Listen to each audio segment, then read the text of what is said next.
throughout that time of absolute mayhem, how do we manage to step outside of that mayhem? You often talk about breathe, recalibrate, deliver through the work that you do. Can you share an example of how someone could use that in a civilian setting?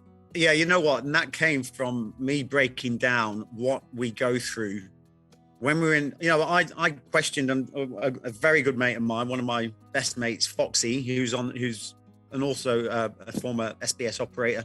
He's on the TV show. We sat down and we said, how did we manage throughout that time of absolute mayhem? How do we manage to step outside of that mayhem, slow everything down to our speed so that we were in control? We put ourselves in the driving seat. What did we do? What was happening? So really, let's look at what happens when you get into a very stressful situation. You don't even know you're doing it, but your breathing starts to become very erratic. What happens then? Cortisol levels start to increase. Our brains can only handle 5 to 9 bits of information at any one time. When we're stressed, that goes down to 1, maximum 2. The only way you can alleviate that confusion through the rise of that cortisol is by breathing.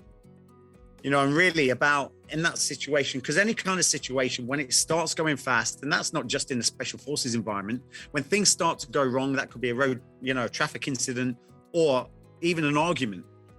It ramps up very quickly. Now you can't allow yourself to get pulled along at that speed, because the situation will grab you around the neck and it will rag you around like a little doll. So basically what you have to do in that moment, and it sounds like a long process, but it doesn't have to be. If you know you're going into a situation, you've got to control the cortisol. And the only way you can do that is by breathing. They teach it in yoga. People that do yoga will understand that, but that box breathing, breathe in for 3 to 5 seconds, hold for 3 to 5, out for 3 to 5 seconds, hold for 3 to 5, and control your pattern of breathing. That lowers cortisol. And at that moment, that's what we call recalibration. Recalibration is really about letting go of all the things that don't matter in that moment and focusing on the 1 to 2 things that do. And once you're in that emotional state, you then deliver the action.